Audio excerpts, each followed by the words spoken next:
Hey guys, it's the Fibromyalgia Warrior here.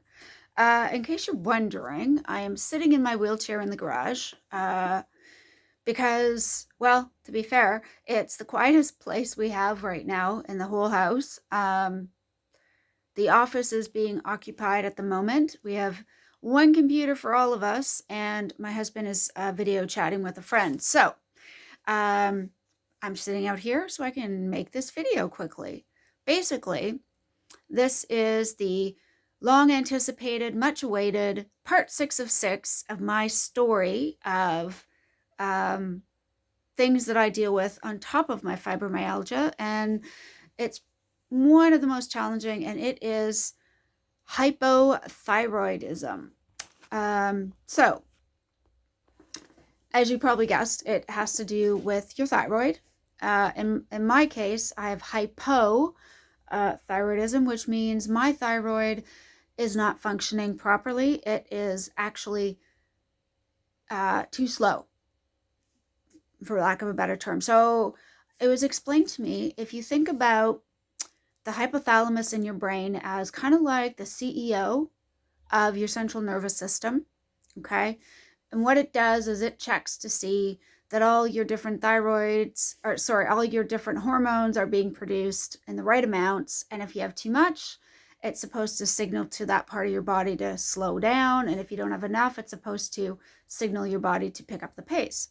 So the way it does that with the thyroid is the hypothalamus will send a hormone from the pituitary gland to stimulate the thyroid, for the thyroid to then make the thyroid hormone, which is called the T4. Now, what I came to find out is the T4 actually doesn't do anything as it is in T4 status. It has to be converted into a T3. And it's the T3 that actually helps to regulate things like your metabolism, your digestion, your menstrual cycles, and the hormones around that they're all involved there. Things like your ability to sleep properly, feel rested. It also affects the hormones that allow you to have nice, thick, healthy hair, or hair that will fall out. You know, your eyebrows either are in properly, or like mine were a while ago, the outer third will thin out and disappear. It could mean you start to lose a bit of enamel on your teeth. Your nails are brittle. You may find that your face looks puffy all the time if your thyroid hormones, if the T4s are, if you don't have enough T4s that are then moved into T3, if you don't have enough of those, everything slows down and gets sluggish, which was what was happening with me.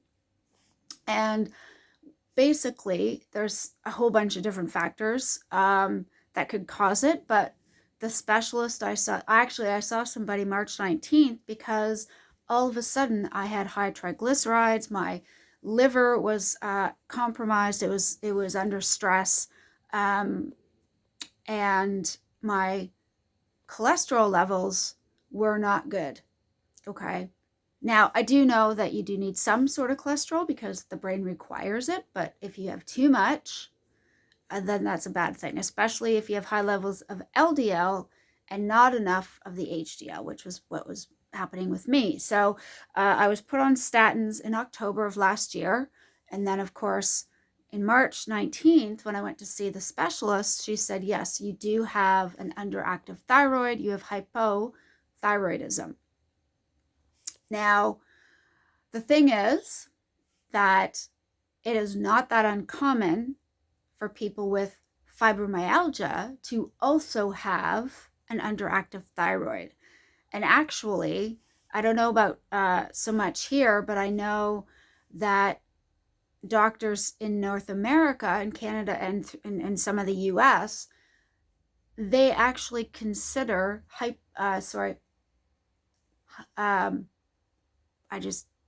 fibromyalgia, as a key symptom of an underactive thyroid, as well as Raynaud's, which I have, which with constant cold hands and cold feet, is also a key symptom of an underactive thyroid. You may have perfectly normal readings on your blood panel work, but that doesn't mean your thyroid is necessarily working at an optimal level. So it's worth getting checked for sure. In my case, my body was in constant chronic stress, fight or flight mode. So in large part because I was eating so many carbs and starches, not even necessarily processed, but a high level of fruit, um, sweeteners in my coffee, almond milk. These were all things that were overloading my liver to the point where my liver was producing high levels of triglycerides, because once you get to a certain point, your liver can only handle so much, and then it will start converting whatever it takes in into triglycerides, and then that's not good. That means your body is under stress, especially if they get really high. So although I was put on statins in October, my triglycerides were still extremely high. So that is probably a factor. The specialist thinks that was probably a factor in contributing to my thyroid being underperforming, and or my thyroid was underperforming and it affected my liver. I mean, they sort of all work together, which is the thing I've come to see, is that because again, your thyroid hormones regulate things like metabolism and digestion and healthy gut and your menstrual cycle and all of these things, as well as, your mood and that type of stuff. So if you're already dealing with IBS and leaky gut and arthritis and chronic pain and chronic anxiety, and of course, this was just a couple of days before we knew that before we were going to be put into lockdown. So all of that stress will play a part, and it will affect your pituitary gland and your thyroid. However, if you're already dealing with symptoms, get them checked, because if you don't know exactly what you're dealing with, it's going to be hard to be proactive. Now, I have got another video that I have already put together about sort of how I've approached managing my hypothyroidism. Full disclosure, I am on 50 micrograms of levothyroxine because, as my cholesterol specialist put it, my thyroid needs to be jump-started to make sure that some more T4 can be produced, and then along with eating differently, that would hopefully bring my triglycerides down to a reasonable level. Now, I have not had any blood work done since I saw her in March, just because of lockdown. But actually, no, that's not true. I went in, I think in June, and they did my blood work, and all my levels were back to normal. So it's working.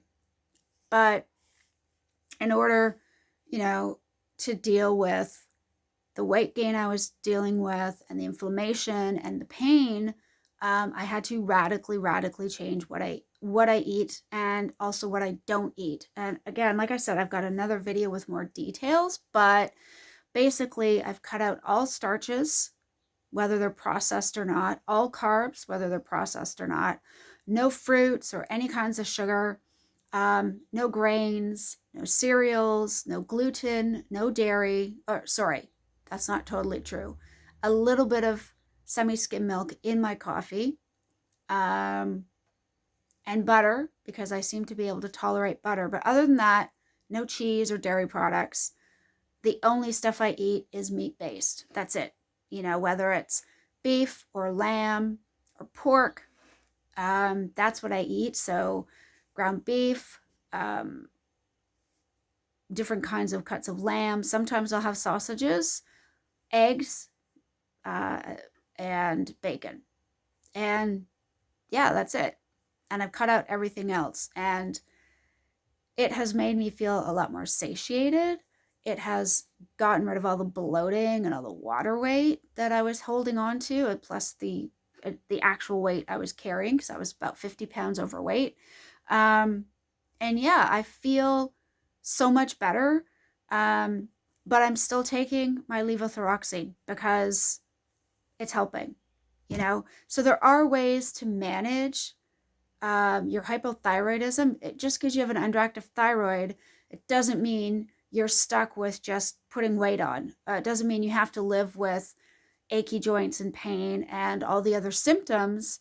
There are ways to actually manage it and treat it, and some people even reverse it. Like I said, that's more detail in another video. But in the meantime, I'm just really glad that you guys decided to check out this one, and I hope it helped. If not for you, feel free to share it with somebody else it might help. And yeah, like I said, I've got one with a little bit more detail to it. But yeah, if it helps, please let me know.